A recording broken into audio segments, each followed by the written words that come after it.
নমস্কাৰ প্ৰিয় বন্ধুসকল, স্বাগতম জনাইছোঁ SK নেটৱৰ্ক আছামলৈ। আৰু মই আজি আপোনালোকক জনাবলৈ ওলাইছোঁ এপ্ৰিল মাহ।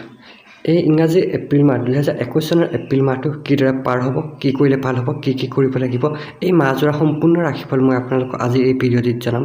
তেনেহ'লে পলম নকৰি আহক আজি আমি এই ভিডিঅ'টি জানো আপোনালোকৰ এপ্ৰিল মাহটো কিদৰে অতিবাহিত হ'ব, কি কৰিলে ভাল হ'ব, কি সতৰ্ক হ'ব, কি কাম আপোনাৰ শুভ, কি ৰং শুভ, কি কৰিলে ভাল হ'ব, সেই সকলোবোৰ জনাই আহিছোঁ আজি এই ভিডিঅ'টোলৈ।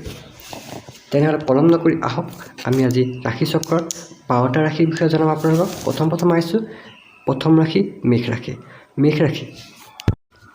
মেঘ ৰাশিৰ জাতক জাতিকাসকলৰ আজি এই এপ্ৰিল মাহটোৰ বিষয়ে জনাবলৈ ওলাইছোঁ।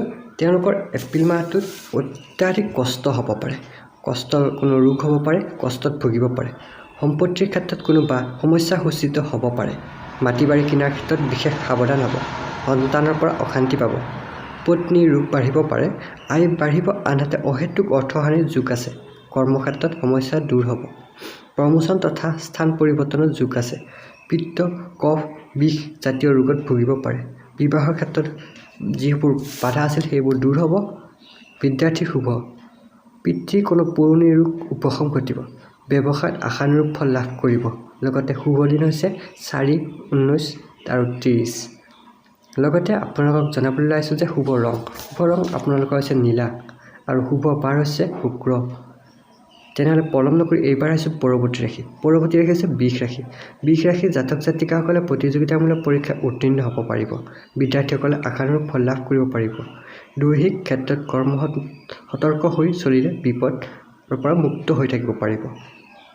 লগতে আপোনালোকৰ কোনো ৰোগ আদি সংক্ৰমণজাতীয় ৰোগৰ পৰা কিছু সতৰ্ক হৈ থাকিব, যেনে পানী লগা, জ্বৰ, কাহ ইত্যাদিৰ পৰা আপোনালোকে কিছু সতৰ্ক হৈ থাকিলে জলবায়ু পৰিৱৰ্তনৰ ফলত এনে ৰোগত আশংকা কৰা দেখা যায়। গতিকে কিছু সাৱধান হৈ থাকিব। বাধ্যতামূলক আপোনালোকৰ কিছু সংযম হৈ থাকিব, যাতে যি টি কথা সিদ্ধান্ত আপোনালোকে যেতিয়া তেতিয়া যেনেকৈ তেনেকৈ নল'ব। অৱশ্যে অৰ্থৰ অভাৱ হ'ব। ব্যৱসায়ৰ ক্ষেত্ৰত আকস্মিক পৰিৱৰ্তন হ'ব পাৰে। কৰ্মক্ষেত্ৰত শুভ ফল লাভ কৰিব। পদোন্নতিৰ সম্ভাৱনা আছে। সন্তানৰ ক্ষেত্ৰত শুভ ফল লাভ কৰিব পাৰিব। শুভ দিন আপোনালোকৰ 3, 15 আৰু 25। এইবাৰ জনাবলৈ লৈছোঁ আপোনালোকৰ শুভ ৰং হৈছে বেঙুনীয়া আৰু শুভ বাৰ হৈছে দেওবাৰ। লগে আহিছে পৰৱৰ্তী ৰাশি হৈছে মিথুন ৰাশি। মিথুন ৰাশিৰ জাতক জাতিকাসকল আঘাতপ্ৰাপ্তি হ'ব পাৰে। বাত বায়ু কৰ্ম বা যিকোনো ধৰণৰ চৰ্মৰোগ বা কাম কৰোঁতে দুখ পোৱা এইবোৰ ক্ষেত্ৰত কিছু সতৰ্ক হৈ থাকিব। আৰ্থিক দিশত শুভ বুলিব নোৱাৰি। অহেতুক অৰ্থহানি আৰু ক্ষতিৰ যোগ আছে। ব্যৱসায় আদি সম্প্ৰসাৰণৰ ক্ষেত্ৰত বাধা আহিব পাৰে। কৰ্মস্থানত শুভ ফল লাভ কৰিব পাৰিব। লগে কৰ্মকাৰ্য সিদ্ধি হ'ব। আকস্মিক অপযশ আহিব পাৰে। সংগীত, কলা, ক্ৰীড়া, অভিনয় ক্ষেত্ৰত শুভ ফল লাভ কৰিব। মাতৃৰ স্বাস্থ্য ভালে নাযাব। সন্তানৰ পৰা শুভ ফল লাভ কৰিব পাৰিব। বিবাহৰ যোগাযোগত কোনো লোকৰ দ্বাৰা বাধাৰ প্ৰাপ্তি হ'ব পাৰে। ভ্ৰমণত সাফল্যমণ্ডিত হ'ব। শুভ দিন হৈছে 7, 17 আৰু 24। শুভ ৰং হৈছে সেউজীয়া আৰু শুভ বাৰ হৈছে বুধবাৰ। এইবাৰ আহিছোঁ পৰৱৰ্তী ৰাশি হৈছে কৰ্কট ৰাশি। কৰ্কট ৰাশিৰ জাতক জাতিকাসকলৰ পুৰণি ৰোগৰ উপশম হ'ব। মাহটোত হাতলৈ অহা প্ৰচুৰ ধন ব্যয় হ'ব পাৰে। ব্যয় হোৱাৰ বাট মুকলিও থাকে বা ব্যয় হ'ব পাৰে। চাকৰিৰ ক্ষেত্ৰত উন্নতি অযথা হ'ব। লগতে আপোনালোকৰ নিবনুৱা ব্যক্তিক কৰ্মস্থাপন লাভ হ'ব। ব্যৱসায়ৰ ক্ষেত্ৰত শুভ ফল লাভ কৰিব পাৰিব। কোনো লোকৰ দ্বাৰা ক্ষতি হ'ব পাৰে, গতিকে কিছু সাৱধান হৈ থাকিব। কাৰোবাৰ দায়িত্বপূৰ্ণ কাম দিয়াৰ আগতে সাৱধান হৈ ভাবি চিন্তি চাইহে দিব। আইন ব্যৱসায়িক ক্ষেত্ৰত শুভ ফল লাভ কৰিব। ওচৰ চুবুৰীয়া তথা আত্মীয় শত্ৰুৱে আপোনাক ক্ষতি কৰিব পাৰে। স্থাৱৰ সম্পত্তি লাভৰ যোগ হ'ব। বিদ্যাৰ্থীসকলৰ বাবে শুভ ফল লাভ কৰিব। ভ্ৰমণত সাৱধান হ'ব। লগতে দাম্পত্য জীৱনত সুখ শান্তি অটুট থাকিব। শুভ দিন হৈছে 2, 12 আৰু 18। লগতে শুভ ৰং হৈছে ঘন নীলা। এইবাৰ আহিছোঁ পৰৱৰ্তী ৰাশি হৈছে সিংহ ৰাশি। সিংহ ৰাশিৰ জাতক জাতিকাসকলৰ মূৰত আঘাত পাব পাৰে।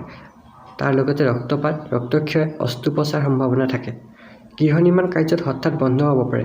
জ্বৰ, কাহ আদিত ভুগিব পাৰে। বিবাহ যোগাযোগত সফলতা লাভ কৰিব। ভ্ৰমণত সুযোগ আহিব। মনৰ দৃঢ়তা বৃদ্ধি পাব। দাম্পত্যৰ সুখ শান্তি অটুট থাকিব। সন্তানৰ পৰা সুখ শান্তি লাভ কৰিব।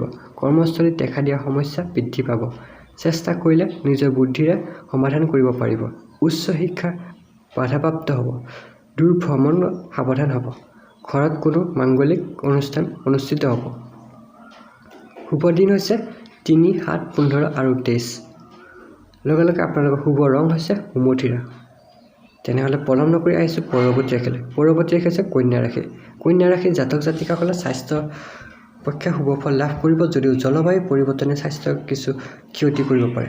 আৰ্থিক অৱস্থা মিশ্ৰিত ফল লাভ কৰিব। স্থাৱৰ অস্থাৱৰ সম্পত্তিৰ যোগ আছে। চাকৰি ক্ষেত্ৰত শুভ ফল লাভ কৰিব পাৰিব।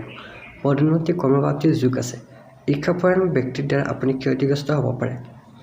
ব্যৱসায়ীসকলে শুভ ফল লাভ কৰিব পাৰিব। লোহা স্বৰ্ণ ব্যৱসায়ীসকলে শুভ ফল নহ'ব পাৰে। পত্নীৰ স্বাস্থ্য ভালে নাযাব পাৰে। কিছু সতৰ্ক হৈ থাকিলে নিশ্চয় ভাল হ'ব।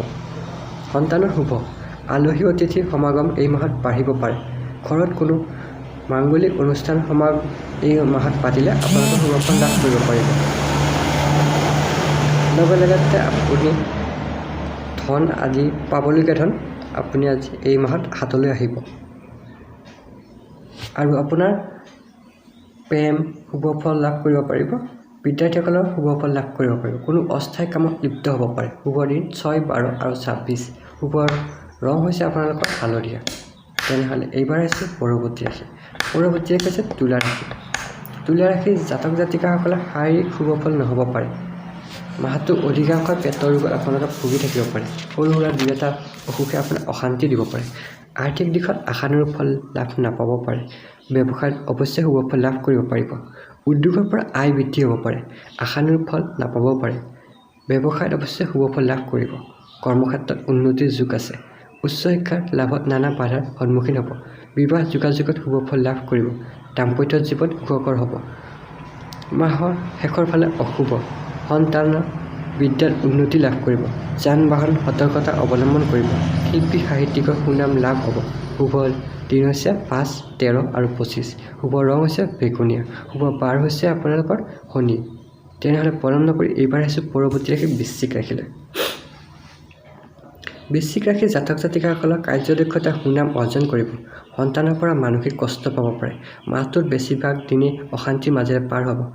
খৰচৰ মাজতো ধন সঞ্চয় কৰিব পাৰিব। ব্যৱসায়ৰ ক্ষেত্ৰত মানসিক অশান্তি আৰু সাময়িক কোনো ৰোগত ভুগিব পাৰে। দাঁতৰ বিষত কষ্ট হ'ব পাৰে। শাৰীৰিক দিশত শুভ ফল লাভ কৰিব। সতৰ্ক নহ'লে নানা সমস্যাৰ কাৰণত জটিল ৰোগো হ'ব পাৰে। মাটি বাৰীৰ ক্ষেত্ৰত শত্ৰু বৃদ্ধি হ'ব পাৰে। মাতৃৰ অশুভ। কৰ্মপ্ৰাপ্তিৰ যোগ আছে। উদ্দেশ্যহীন ভ্ৰমণত অপব্যয় হ'ব। শিল্পী সাহিত্যিকৰ শুভ। প্ৰেম প্ৰণয়ত শুভ ফল লাভ কৰিব পাৰিব। শুভ দিন 4, 14 আৰু 23। শুভ ৰং হৈছে আপোনালোকৰ বগা আৰু শুভ বাৰ হৈছে সোমবাৰ। এইবাৰ আহিছোঁ লগে লগে পৰৱৰ্তী ৰাশি ধনু ৰাশিলৈ। ধনু ৰাশিৰ জাতক জাতিকাসকলৰ আৰ্থিক সচ্ছলতাৰ যোগ আছে। সৰু সুৰা দুই এটা বেমাৰ হ'ব পাৰে। সাৱধানতা অৱলম্বন কৰিলে ইয়াক বিশেষভাৱে ক্ষতি নকৰে। বিবাহ যোগাযোগ নকৰাই ভাল। আত্মীয়ৰ লগত সম্বন্ধ বজাই ৰাখোঁতে সাৱধান হ'ব। ভাতৃৰ পৰা দুখ পোৱাৰ সম্ভাৱনা আছে। কৰ্মক্ষেত্ৰত শুভ ফল লাভ কৰিব পাৰিব। পৰীক্ষাত কৃতকাৰ্যতা যোগ দেখা যায়। পিতৃ মাতৃৰ স্বাস্থ্যৰ ক্ষেত্ৰত কিছু চিন্তা হ'ব। সন্তানৰ ক্ষেত্ৰত শুভ ফলৰ যোগ আছে। শুভ দিন 9, 15 আৰু 26। শুভ ৰং হৈছে আপোনালোকৰ হালধীয়া আৰু শুভ বাৰ হৈছে আপোনালোকৰ বুধবাৰ। তেনেহ'লে পলম নকৰি পৰৱৰ্তী ৰাশিলৈ আহিছোঁ। পৰৱৰ্তী ৰাশি হৈছে মকৰ ৰাশি। মকৰ ৰাশিৰ জাতক জাতিকাসকল অনিয়ম অত্যাচাৰ নকৰিলে ৰোগজনিত কষ্ট ভোগ কৰাৰ সম্ভাৱনা নাই, অৰ্থাৎ ভালেৰে যাব। দাম্পত্য জীৱন সুখকৰ হ'ব। সম্পত্তি সংক্ৰান্তত বিবাদসমূহ সূচিত হ'ব। অত্যাধিক ব্যয় হোৱাৰ যোগ আছে। কল কাৰখানা উদ্যোগ ঠিকাদাৰী ব্যৱসায়ত বিপৰ্যয় আহিব পাৰে। কিছু সতৰ্ক হৈ থকাৰ প্ৰয়োজন। গুপ্ত শত্ৰুৰ ক্ষেত্ৰত ক্ষতি হোৱাৰ সম্ভাৱনা আছে। কৰ্মক্ষেত্ৰত কিছু বাধাৰ সন্মুখীন হ'ব পাৰে। নিবনুৱাৰ কৰ্মপ্ৰাপ্তিৰ যোগ আছে। পৰীক্ষাত কৃতকাৰ্য প্ৰতিযোগিতামূলক পৰীক্ষাত সুনাম অৰ্জন কৰিব পাৰিব। বিবাহ যোগাযোগত শুভ ফল। ভাতৃৰ উন্নতিৰ যোগ আছে। সন্তানৰ ক্ষেত্ৰত শুভ নহয়। পৰাপক্ষত বিবাদ এৰাই চলক। শুভ দিন 3, 8 আৰু 28।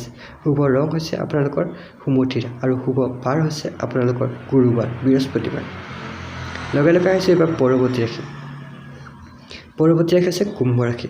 কুম্ভ ৰাশিৰ জাতক জাতিকাসকলৰ বিষয়ে জনাবলৈ আহিছোঁ। তেওঁলোকৰ আৰ্থিক সচ্ছলতাৰ অভাৱ ঘটিব পাৰে। মাতৃক কিছু অশান্তি হ'ব পাৰে। গৃহ যান বাহনৰ ক্ষেত্ৰত কিছু সমস্যাও দেখা দিব পাৰে। অহেতুক অৰ্থহানিৰ যোগ আছে। কৰ্মক্ষেত্ৰত বাধাসমূহ দূৰ হ'ব। ব্যৱসায়ীসকলৰ বাবে শুভ। শিল্পী সাহিত্যিকসকলে নিজৰ কৰ্তৃত্ব প্ৰদান কৰাৰ সুযোগ পাব। দাম্পত্য জীৱনত সুখ কম হ'ব। সন্তানৰ বাবে মানসিক অস্থিৰতা বৃদ্ধি পাব পাৰে। বিপৰীত লিংগৰ সহায় সহযোগিতা লাভ কৰিব। ৰক্তচাপজনিত বিভিন্ন ৰোগ হ'ব পাৰে। লগতে আপোনালোকৰ শুভ দিন হৈছে 1, 2, 6 আৰু 9। শুভ ৰং হৈছে সেউজীয়া। শুভ বাৰ হৈছে শনিবাৰ। তেনেহ'লে পলম নকৰি এইবাৰ আহিছোঁ শেষ তথা অন্তিম ৰাশি মীন ৰাশিলৈ। মীন ৰাশিৰ জাতক জাতিকাসকলক কৰ্মক্ষেত্ৰৰ মাজে মাজে বাধাৰ সন্মুখীন হ'ব। অৰ্থৰ অভাৱ পৰাৰ সম্ভাৱনা আছে। পুৰণি ৰোগ উপশম ঘটিব।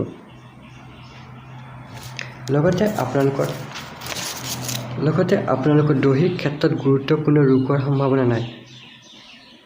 তাৰ পাছতো আপোনালোকৰ ব্যৱসায় ক্ষেত্ৰত সফলতা সুযোগ লাভ কৰিব পাৰিব। ব্যৱসায়ীসকলৰ বাবে শুভ ফল লাভ কৰিব। কৰ্মাধিপতি আপোনালোকৰ কৰ্মস্থানত শুভ ফল লাভ কৰিব। কৰ্মক্ষেত্ৰত নানা বাধা পদোন্নতিৰ ক্ষেত্ৰতো জটিলতা সূচিত হ'ব পাৰে। কৰ্মপ্ৰাপ্তিৰ শুভ ফল লাভ কৰিব।